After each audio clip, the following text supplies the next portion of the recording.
What's up, everybody? This is Rob from the Corner Store Podcast. If you stopping by to see this podcast, make sure you like, subscribe, like, and share the content. And this video, I'm going to talk about the 2020 NBA champion Los Angeles Lakers, led by Anthony Davis and LeBron James. LeBron James got his fourth NBA Finals MVP, and congratulations to that brother. I'm happy for him, even though I was rooting for him to lose. At the end of the day, I mean, he is a great all-time top four player, Mount Rushmore type of player, but I'm never going to put him above Michael Jordan. Definitely happy for those Lakers fans, especially following the tragic death of Kobe Bryant and his daughter, Gigi, and the others that were killed in a helicopter crash. So, as far as Laker Nation, I'm definitely happy for that fan base because I mean we all been through a lot in 2020, with the COVID and so many legends that we kind of lost up to this point. I mean, we in October, so we got 2 more months before we finally done with 2020.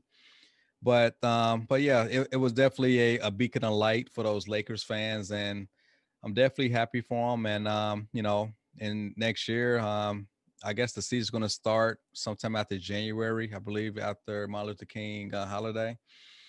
And LeBron will be in his 18th year, and we'll see if he's going to repeat as an NBA champion. So I guess we all got to stay tuned. Now, no matter what LeBron James does the next couple of years before he retires from the NBA, the reason why he will never be greater than Michael Jordan is mainly because of one reason. It's because of that 2011 performance that he did against the Dallas Mavericks. I mean, he just came up so very small. And for a superstar his caliber, the way he played throughout the whole series, it was just a travesty for him to go out like that. And I mean, no matter how many series Michael Jordan lost, but before he even won championships, starting in '91, I mean, Michael Jordan, he would leave everything on the court. He would fall on his sword. He would make sure that he gave all his power to make sure that he can possibly win those series that he end up losing. I mean, Michael Jordan, he was just the ultimate competitor, and he just left no stone unturned. And unfortunately for LeBron James, he just left so many championships on the table. I mean, it's just unfortunate. A player of his caliber to have more finals losses than wins. That's why he can't ever be Michael Jordan. I mean, even if he got 6 rings, between next year and the following year, is his last year with the Lakers. If he's 6-6, even for his NBA Finals record, he still would not be number one in my book over Michael Jordan. So, but I mean, I guess it is what it is. I mean, fortunate for us as for me as a Michael Jordan fan, I mean, we can kind of analyze his whole dossier because he played, he's retired. We could kind of analyze his whole career, and LeBron, he's still playing, so we can still kind of like analyze what he's doing and what he's going to do within like the next couple of years with the Lakers. But still, no matter what he does, he will never be number one over Michael Jordan. And I just can't ever let that 2011 performance just leave my mind. Nah. I mean that was just like the worst performance from a superstar of his caliber ever in NBA history. So, but yeah, but yeah, that just is what it is. And being that he always create those toxic environments. I mean, like every team that he's on, they are suited for his style of play. As far as him running the LeBron James system, he keeps the ball in his hands, and I mean that's why he's able to accumulate all those assists because he's literally running point forward. So, and once he leaves those teams are not suitable for like the next point guard that's going to run that team. I mean those rosters are tailor made for a LeBron James type of system. So that's why those teams are horrible and decimated when he leaves those teams. Unfortunately, I have to eat a lot of humble pie because I rooted against the Lakers literally all year. My team was the LA Clippers to win it all, unfortunately. They couldn't get past the Denver Nuggets in the Western Conference Finals, following 3 games to 1 lead over them. But yeah, I have to congratulate LeBron James on his fourth championship. It was well earned, and he's definitely all-time great. I mean, following his fourth championship, I got to put him on the probably on the Mount Rushmore now. I kind of wanted to not do that, but you know, he got his respect from me, but still, I'm not gonna put him above Michael Jordan. And now with the LeBron James cult, it's like you're insulting a man if you say that he's the second best player ever to play basketball. But they're gonna come up with so many excuses and oh, you know, he's bigger than Jordan, he's faster than Jordan, he's stronger than Jordan, he's a better passer than Jordan. But you know, he's not even a better winner than Jordan. Now, if someone wants to tell me that Bill Russell or Kareem Abdul-Jabbar was a better player than Michael Jordan, I mean, if you can make that argument, I can definitely listen with open ears. But for those LeBron James fans, that's pretty much kind of leaping him, you know, past Magic Johnson, past Kobe, you know, past Bill Russell, past Kareem Abdul-Jabbar. You know, they just want to jump ahead of the line, even jump them above Michael Jordan. But yeah, LeBron, he is an all-time great player, but but there's always a caveat. You know what? Let me say this first. The reason why I have my hateration for LeBron James is really not from him per se. It's really from the mainstream media by the way that by the way that they kind of like overinflate what he does for the community or his stances or social justice causes. And no matter what he does, what he speak out about is always at a low cost. He does really risk too much when he tries to speak on certain issues, and if it's going to affect his bottom line, then he's not going to speak about it. Just like with China in the past off season, when I mean, we all know that he get his shoes made, all his apparel. He has a lot of business dealings in China, but when the rubber meets the road, when he had a chance to kind of speak out against China, he chose not to. And he had the nerve to say that Daryl Morey was uneducated about the matter, and also how all the players that were down there, they could have been affected financially, emotionally, and physically. And I mean, we all looked at him with the side eye saying, you know, NBA players, especially marquee NBA players, they wasn't in danger at all. While they were all in China for the preseason.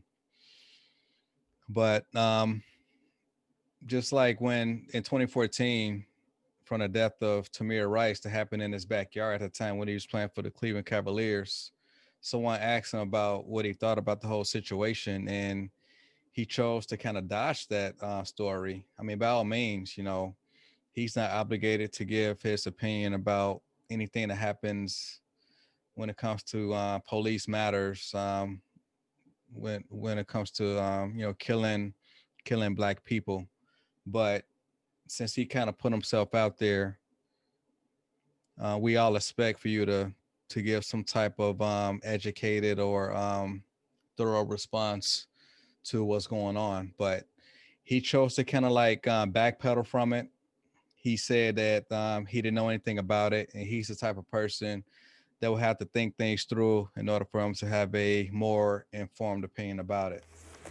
For me, I've always been a guy who's took pride in knowledge of every situation that I've ever spoke on. And to be honest, I haven't really been on top of this issue, so it's hard for me to comment. I understand that any lives that are lost, what we want more than anything is prayer and the best for the family for anyone. But for me to comment on the situation, I don't have enough knowledge about it. He can't comment on everything because in the end, he's a basketball player. I mean, I kind of agree with that. But, you know, prior to that, he was quick to put on those I Can't Breathe t-shirts. He also, including his Miami Heat teammates at the time when he was playing with them, when the whole Trayvon Martin incident happened, they all had a photo op when they were all wearing hoodies, and I guess they had their head down and in a hood over their head. So it was a big, staged event. So but anyway, I mean, if you're gonna be spearheading your opinions on these matters, I mean, people expect for you to be consistent about it, and he's definitely not consistent. I mean, people give Michael Jordan a bad rap when it comes to social justice causes, but I mean, if I was in Michael Jordan's position, I mean, I probably wouldn't speak out as much either, because Michael, he discreetly put his finances to like certain causes that he believed in, and he didn't have to be out front and center just to speak out on every single issue. And plus, even back then in the 90s and 80s and the 90s, there really wasn't much of an atmosphere for this super woke social justice warrior type of rhetoric. I mean, Michael just chose to kind of like stay silent, stay in his lane. At the end of the day, he's not a politician.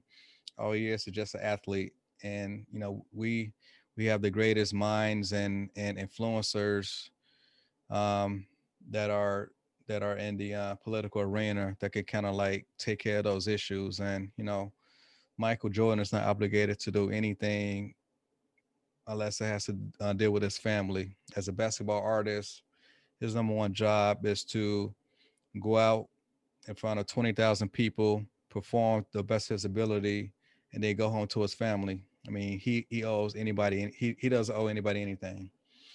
Now, as an ambassador, Michael Jordan understood that, you know, you kind of got to please everybody, especially with the bottom line that the NBA was like growing at the time internationally. So you have to, um, I mean, as far as staying silent per se, I mean, maybe that was his reasoning for staying silent, but at the same time, as an ambassador of the NBA, you have to please everybody. I mean, I always consider sports to kind of be the bridge to kind of like join all different types of people from opposite political spectrums, opposite religious spectrums. I mean, sports is I always consider it as like the greatest event to kind of bring people together. And if you're gonna be public with like having certain stances that are going to divide people, then you can't really be a ambassador, especially LeBron James being the best ball player in the league right now. You have to understand your position. You are the ambassador of the NBA. And when you take shots to Donald Trump, calling the president a bomb, in which you two are in the same tax bracket. So anything that Donald Trump does, it definitely going to benefit you. But LeBron just being an attention grabber, he just wanna go out there and try to like please the super wokey woke leftist liberals, just so that he could kind of gain favor with them. But at the same time, I mean, we all saw with these past NBA Finals, Game 6. I believe they had about 5 million people that kind of tuned in and saw it, versus the highest watched NBA Finals was 1998 between the Bulls and the Jazz. I think about 36 million people saw that game. So with this whole social justice warrior campaign that they had with the Black Lives Matter painted on the court and certain players having certain messages on the back of their jerseys, that kind of turned off like a lot of people. To me, that's not the arena to like bring certain awarenesses. I mean, these NBA players are millionaires. I mean, they got all types of resources and cachet to kind of like make things happen behind the scenes. They don't have to do all this social justice warrior stuff all up in your face. That's going to alienate your fans. That's going to affect the bottom line. So that's why Adam Silver decided to not even put any type of social justice warrior type of like language on the court starting next season, which is pretty good. So you always got to think about your bottom line. Now talk about Mr. LeBron James. He kind of came up in AAU circuit, and he was kind of noticed at an early age as far as having the talent to definitely kind of like go as farther as he could go in his NBA. Well, not his NBA career, but he was definitely spotted at an early age in which they knew that he was going to be something, especially in the area that he grew up in. And being that he had the AAU mentality, that kind of carries over to what he is all about today. Because everything has to go perfect for LeBron James in order to win the NBA championship. I mean, he has to have all the good players. He got to have all the good role players. I mean, everything has to be perfect in order for him to win a championship. I mean, no matter where he goes, there's always that toxic environment that Kevin Durant had kind of like mentioned a couple years ago, and that's the media's fault. And you know, it's the media's fault, and also there's also plants in the media that LeBron James likely having his payroll is going to always compliment him and make sure that he has a positive light when it comes to any type of analytical commentary in regards to his play on the court. Now, now it was unprecedented what he did when he left Cleveland the first time he went to Miami. I mean, no other marquee player would join a super team in which these players were all in their primes at the same time, coming out the same draft. Now, in the 2003 draft, LeBron came out number one pick, number two, Darko Milicic, number three was Chris Bosh, number four was Dwayne Wade. Now, yeah, I mean, it was unprecedented what happened back in 2010 when he switched teams following getting eliminated by the Boston Celtics. So, I mean, when we analyze as far as this GOAT debate, I mean, you can't elevate LeBron James over Michael Jordan because Michael Jordan only played with two Hall of Famers, which was Dennis Rodman and Scottie Pippen. Between the first three-peat in which Horace Grant was kind of like that third piece, and the second three-peat, Dennis Rodman was that third piece. I mean, Mike only played with one Hall of Famer that was a major contributor, throughout the whole championship run. Now with LeBron James, as far as some switching teams and getting Anthony Davis, who is signed to his sports agency. I mean, to this day, I still don't know why the NBA allowed him to have his own sports agency, but that's just another video for another day. I mean, at LeBron James, he had Dwayne Wade, Chris Bosh, Ray Allen, Dwight Howard, and I mean, he was a baller this whole playoff run. I can't believe Dwight pretty much kind of like he kind of played above himself, and I'm definitely proud of him for winning a championship ring. Rajon Rondo, he is likely a borderline Hall of Famer. See who else? Kyrie's likely a future Hall of Famer. Kevin Love, he's probably on the bubble. We're not sure what he's going to turn out to be, but still, he was definitely a top free agent at the time when he left Minnesota and went to Cleveland back in the I guess the offseason of 2014 after Miami lost to the Spurs and a record margin of victory as far as them beating them 4 games to 1.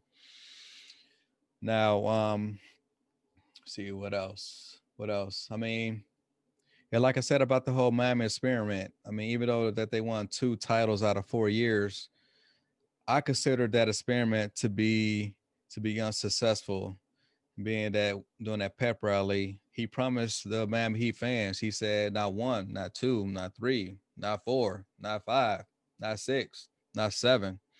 And we were all expecting at least 7 championships for the Miami Heat team. I mean, had he re-signed with them, more than likely, Pat Riley had the ability to retool that team to give him like the best opportunity to constantly go back to the NBA Finals. But being a AAU product of his environment at the time, I mean, he just chose to bail. I mean, LeBron is a drifter. He's a bailer. He's a runner.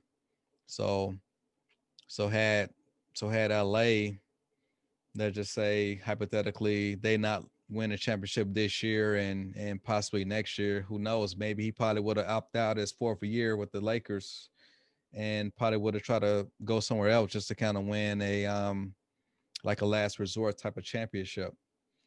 But yeah, let me see what else do I have. Yeah. LeBron James comes off, as a boss, and of course, he probably tell you that himself. Now, he once said that he's going to speak his mind. No one's going to tell him what to say, and that you know he's not going to stay shut and speak his mind. But if y'all remember, he had posted some lyrics of 21 Savage when he talked about getting that Jew money, and when he got the backlash because of him posting that lyric about Jews, he pretty much took the post down and had a public apology. I mean, I thought that no one can tell him what to do. I thought no one can silence him, but I mean, he was so quick to do that. I mean, I always consider him to be a $1 billion slave. I mean, we all got a price. I mean, I totally get it. I mean, if I had $1 billion, I mean, I'll probably sell out too. But like I said, he put himself out there to be criticized, and I don't think LeBron James is the most informed individual when it comes to these social matters. I mean, look at his old teammate Dwayne Wade, his best friend. I mean, Dwayne Wade is prancing his little boy slash daughter around in these media circuits, promoting the LGBTQ lifestyle. And one thing I'll definitely give LeBron James a lot of credit is that he does come off as a good father. And I actually like this picture that he actually posted a couple of years ago when him and his two boys, they were dressed up in like classic man type of suits, and they were posed like in front of a like his main door. And I thought it was a positive image that we need to see more often. But with Dwayne Wade, when he's going about exploiting his little son, I mean, that stuff could have kept behind closed doors. I mean, we all know about Magic Johnson's son, and they kind of chose to kept that matter pretty much in the privacy of their own home. And once EJ got older, I mean, he pretty much kind of like, we all see how he's living his life, which is nothing wrong. And as far as I know, he doesn't push his lifestyle onto others. And with Dwayne Wade and Gabrielle Union, they're trying to ingratiate themselves into more opportunities in entertainment space. They're gonna play ball with this liberal agenda. And I mean, Dwayne Wade, he's arguably part of the third greatest shooting guard behind Michael Jordan and Kobe Bryant. But lately, people are not going to remember Dwayne Wade as a dominant basketball player. Are we going to remember Dwayne Wade as the guy, the ex-basketball player that wears tight European clothes and a parent who prances his child around, ex, exposing their sexuality? I mean, which is unfortunate. I mean, we as Black fathers shouldn't be doing that to our kids. I mean, I mean, Dwayne Wade, I mean, I'm sure he got over $100 million in the bank. I mean, certain things like that, you shouldn't have to sell yourself. You shouldn't have to sell your principles in order to get more opportunities to get favorability from these super liberal leftist folks. I mean, it's just so unfortunate. But yeah, I just want to do a quick video real quick about this whole LeBron James thing and the Lakers winning the championship. Yeah, I mean, I had to eat a lot of humble pie, and actually, I was so ready to sip some champagne because I told my buddies at work that every year that LeBron James doesn't win a championship, I was going to sip some champagne, just like the Miami Dolphins from the 72 Dolphins undefeated team. Every year they take a sip of champagne following the loss of the last undefeated team for that year. So yeah, I was ready to buy some Dom Perignon and have a sip of champagne if had the Lakers not won it this year. But unfortunately, I got to keep that champagne on ice, and hopefully next year I'll be sipping some nice champagne. So other than that, yeah, I just wanted to give some commentary real quick on that, and yeah, hope to see you guys soon. All right, peace.